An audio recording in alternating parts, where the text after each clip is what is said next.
ध्यान देंगे। जैसा कि कल हमने आपको ऊतक के बारे में समझाया था, ऊतक के प्रकार भी बताए थे, सरल ऊतक जटिल ऊतकों के बारे में बताया था, विभज्योतक ऊतकों के बारे में बताया था। क्लासिफिकेशन हमने आपको बनाने के लिए दिया था, उसमें मेरिस्टेमेटिक टिश्यू और परमानेंट टिश्यू के बारे में हमने आपको अवगत कराया था। इसी प्रकार से जो क्लासिफिकेशन हमने आपको दिया था आपने बनाया होगा। यदि नहीं बनाया है तो अवश्य बनाएंगे, क्योंकि इस पर भी हमने आपको दिया है। तो हम चर्चा करने वाले थे कि पादप ऊतकों में जो ऊतक के जो प्रकार थे, उसमें पहला ऊतक जो विभज्योतक ऊतक है, मेरिस्टेमेटिक टिश्यू कहते हैं, उसके बारे में चर्चा करने वाले थे, बताने वाले थे, समझाने वाले थे। उसको ज़रा ध्यान से सुनेंगे, समझेंगे। विभज्योतक ऊतक, ये डालेंगे हेडिंग और साथ साथ लिखेंगे। पौधों में वृद्धि कुछ निश्चित क्षेत्रों में ही होती है। पौधों के कुछ ऐसे भाग होते हैं जैसे कि तना है, पत्ती है, कली है, जहाँ से पत्तियाँ निकलती हैं वो भाग है, जहाँ से फूल निकलता है वो भाग है, वहाँ पर ये विभज्योतकी ऊतक पाए जाते हैं। ऐसा विभाजित ऊतकों के उन क्षेत्रों में पाए जाने के कारण होता है, ऐसे ऊतकों को विभज्योतक ऊतक कहते हैं।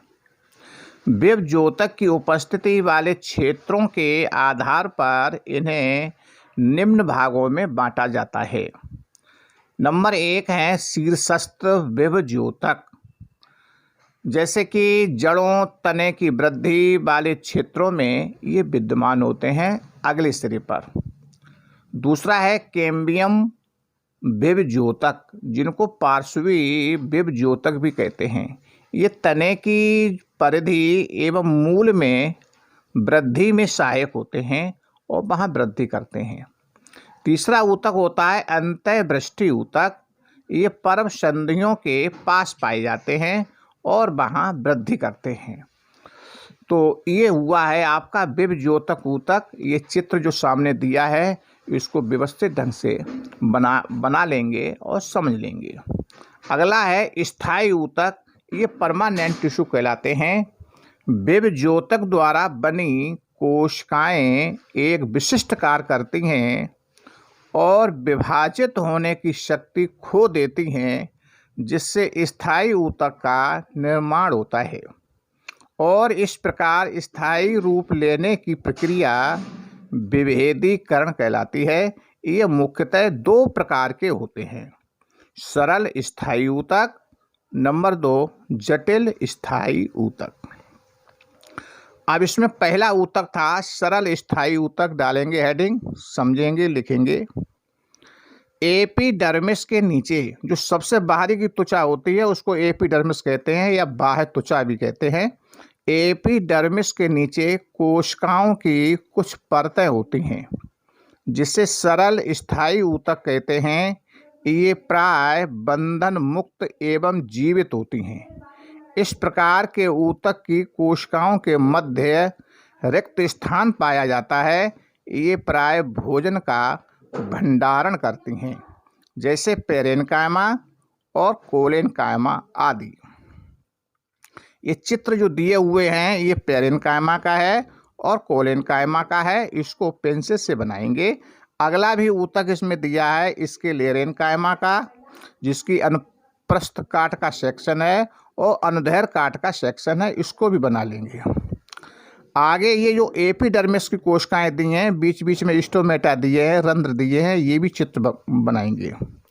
अगला रक्षी ऊतक हैं, ये जो रक्षा करते हैं, ये जो छालें होती हैं उसकी कोशिकाएं हैं, ये भी चित्र बना सकते हो। आगे देखिए नंबर 2 है जटिल स्थायी ऊतक।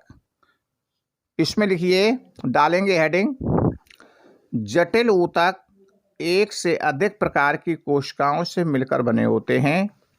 ये सभी मिलकर एक इकाई की तरह कार्य करते हैं। फ्लोएम तथा जाइलम को संवहन ऊतक भी कहा जाता है। ये 2 प्रकार के होते हैं, फ्लोएम और जाइलम। फ्लोएम का काम होता है, इसमें लिखिए, पौधों में भोजन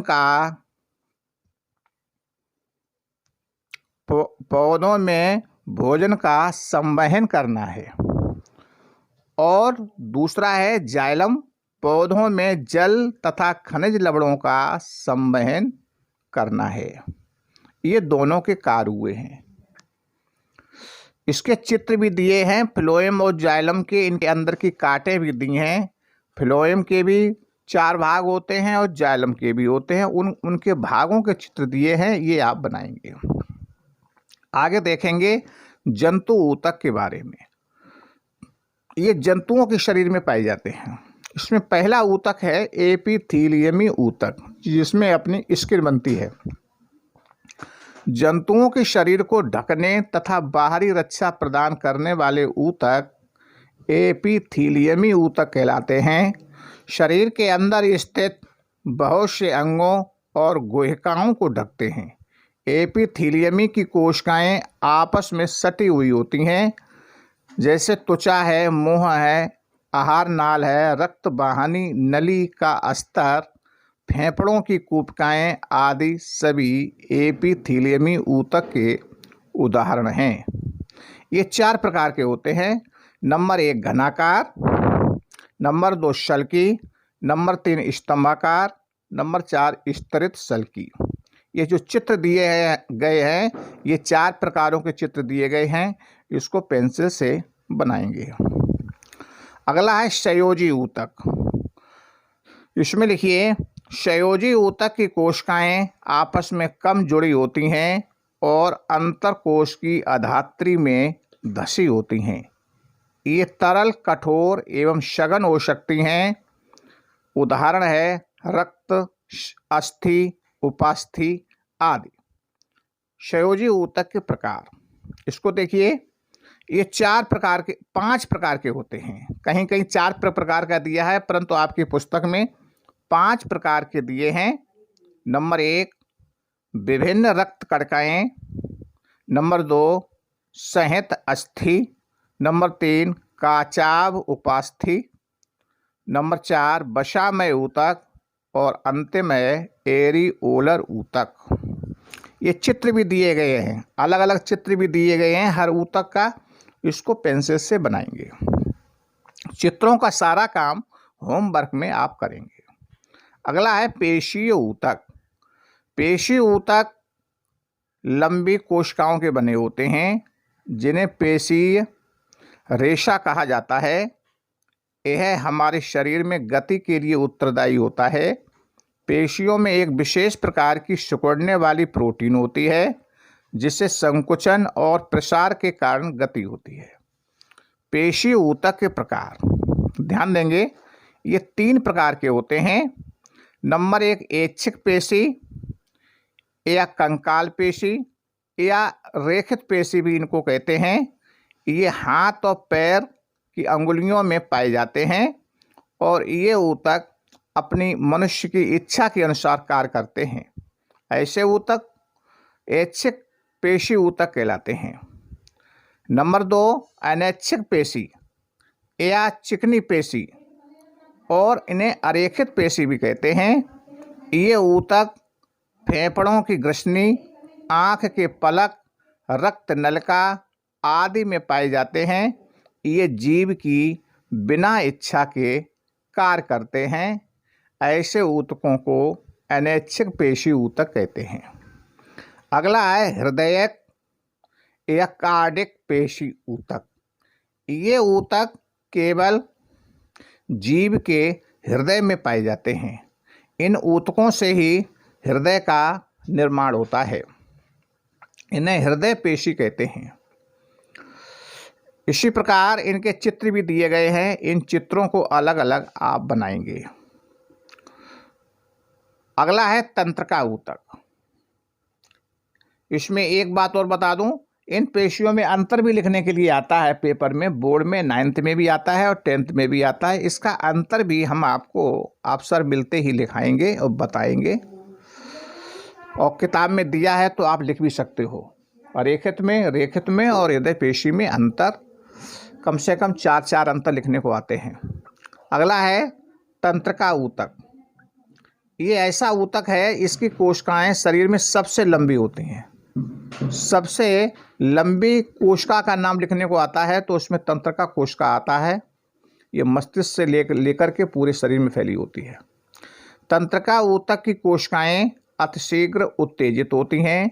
इस उत्तेजना को बहुत शीघ्र एक स्थान से दूसरे स्थान तक पहुंचाती हैं। तंत्रिका ऊतक की कोशिकाएं तंत्रिका कोशिका या न्यूरॉन कहा जाता है। न्यूरॉन में कोशिकाएं केंद्रक तथा कोशिका द्रव्य पाया जाता है। इससे लंबे बालों जैसी शाखाएं निकली होती हैं।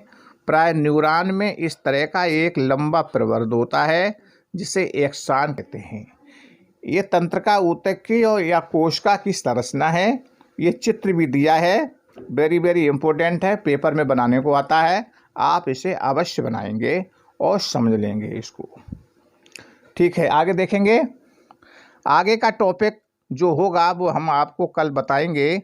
आज के कार्य के होमवर्क में आपका काम है केवल चित्र बनाएंगे। चित्र को व्यवस्थित ढंग से जरूर बनाएंगे। चित्र बनाते समय सावधानी बरतेंगे। चित्र जैसा है वैसा ही बनाएं, उसमें अलग से कोई टिप टॉप करने की आवश्यकता नहीं है, क्योंकि जंतुओं के जो चित्र बनते हैं जूलॉजी में वो जैसे कि तैसे ही बनते हैं, जैसी बनावट होती है वैसे ही दिखाई जाते हैं। ठीक है, अगर कोई दिक्कत इसमें समझने में अगर आती है तो दोबारा इस पर कमेंट ज़रूर करेंगे और आगे इन ऊतकों के संबंध में और बताया जाएगा। इसके लिए आप ध्यान रखेंगे। शेष काम आप ठीक से करते रहेंगे। शेष थैंक यू। इसको सब्सक्राइब अवश्य करें, ये ध्यान रखेंगे।